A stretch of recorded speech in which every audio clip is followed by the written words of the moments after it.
غزہ میں جنگ بندی نہ ہوئی تو وسیع پیمانے پر قحط یقینی ہے، اقوام متحدہ۔ حملوں میں حالیہ اضافے نے اسرائیل لیبنان کے درمیان ممکنہ سیاسی اور سفارتی حل کو خطرے میں ڈال دیا ہے، اقوام متحدہ کا انتباہ۔ یوکرین کی سنگین صورتحال سے نمٹنے کے لیے فنڈنگ کی منظوری ضروری ہے، وائٹ ہاؤس۔ وائس آف امریکہ واشنگٹن سے اہم خبروں کے ساتھ سعدیہ زیب رانجھا۔ اقوام متحدہ نے خبردار کیا ہے کہ اگر اسرائیل اور حماس کے درمیان جنگ جلد بند نہ ہوئی تو غزہ کی پٹی میں لوگوں کو بڑے پیمانے پر قحط کا سامنا ہو سکتا ہے۔ اقوام متحدہ کے انسانی ہمدردی کے دفتر میں کوآرڈینیشن ڈویژن کے ڈائریکٹر رمیش راجا سنگھم نے اقوام متحدہ کی سلامتی کونسل کے اجلاس سے خطاب میں کہا کہ اگر جنگ بند نہ ہوئی تو مزید لوگ متاثر ہوں گے۔ یہ اجلاس الجزائر، سلووینیا اور سوئٹزرلینڈ کی درخواست پر بلایا گیا تھا۔ انہوں نے بتایا کہ عملی طور پر پوری آبادی زندہ رہنے کے لیے ناکافی خوراک پر انحصار کر رہی ہے اور اس میں مزید بگاڑ کا امکان ہے۔ اقوام متحدہ کی فوڈ اینڈ ایگریکلچر آرگنائزیشن کے اسسٹنٹ ڈائریکٹر جنرل موریزیو مارٹینا نے بتایا کہ جنگ سے خوراک کی فراہمی کا پورا سلسلہ متاثر ہوا ہے۔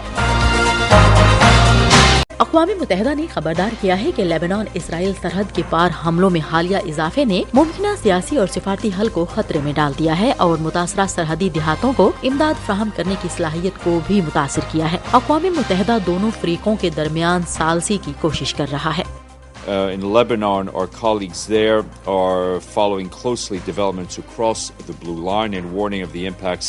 اقوام متحدہ کے ترجمان سٹیفن دویارٹ نے صحافیوں کو بتایا کہ جنوبی لیبنان میں اقوام متحدہ کے امن مشن، جسے UNIFIL کہا جاتا ہے، نے اطلاع دی ہے کہ یہاں حملوں میں شدت آ رہی ہے اور یہ کہ دونوں جانب سے ہزاروں شہریوں کی زندگی بدل رہی ہے۔ ان کا مزید کہنا تھا کہ 5 ماہ سے بھی کم عرصے میں تقریباً 90,000 افراد اندرونی طور پر بے گھر ہو چکے ہیں اور درجنوں عام شہری ہلاک ہوئے ہیں۔ وائٹ ہاؤس نے اس بات پر زور دیا ہے کہ یوکرین کی سنگین صورتحال سے نمٹنے کے لیے سیکیورٹی فنڈنگ بل کی منظوری کے لیے کانگریس کی کارروائی ضروری ہے۔ Ukrainian soldiers on the front, I mean, they're making some real tough decisions about what they're going to shoot at and what they're going to shoot at it with, and they're running out of bullets. قومی سلامتی council کے ترجمان جان کربی نے کہا کہ Ukraine کے فوجیوں کے پاس اسلحہ ختم ہو رہا ہے اور وہ اپنا علاقہ کھو رہے ہیں۔ جان کربی نے کہا کہ فنڈز کی کمی کا اثر جنگ کے میدان پر پڑ رہا ہے۔ اس سے قبل صدر جو بائیڈن نے منگل کو کانگریس کے 4 رہنماؤں سے درخواست کی تھی کہ وہ آئندہ ماہ کے اوائل میں حکومتی شٹ ڈاؤن سے بچنے کے لیے تیزی سے کام کریں اور یوکرین اور اسرائیل کے لیے ہنگامی امداد کی منظوری دیں۔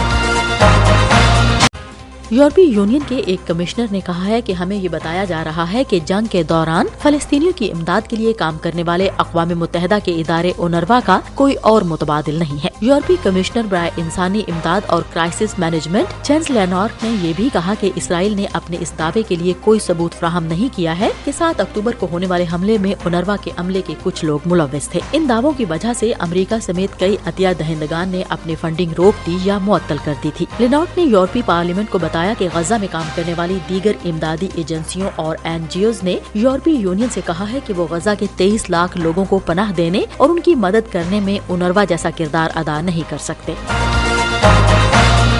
امریکی ریاست اوکلاہوما کے شمال مغربی علاقوں میں بھڑکتی جنگل کی آگ تیزی سے پھیل رہی ہے۔ اس کے شعلے ریاست ٹیکسس کے قریب دکھائی دے رہے ہیں۔ فائر حکام نے اوکلاہوما کی ایلس کاؤنٹی سے لوگوں کو انخلاء کا حکم دیا ہے، جبکہ ٹیکسس میں بھی چند چھوٹے قصبوں سے لوگوں سے انخلاء کا کہا گیا ہے اور ٹیکسس میں موجود ایک جوہری تنصیب کو بھی بند کر دیا گیا ہے کیونکہ تیز ہواؤں، خشک گھاس اور بن موسم کے گرم درجہ حرارت نے آگ کو ہوا دی ہے۔